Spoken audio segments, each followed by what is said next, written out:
Using ban hashtags can result in your content not getting seen. Luckily, I got you covered. In today's video, we'll discuss how you can check for ban hashtags.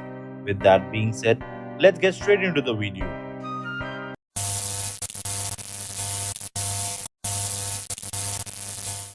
We'll check the tags with the help of IQHASHTAGS.com.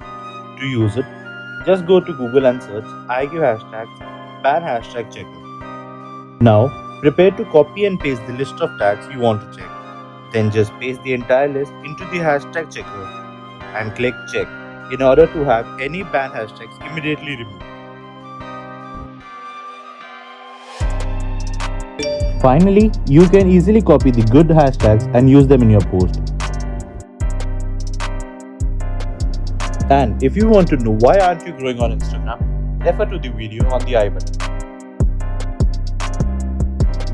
If you still have some queries, feel free to ping me up on Instagram.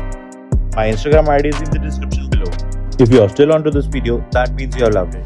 Don't forget to like the video, share it with your friends, and subscribe to my channel. Thanks for watching.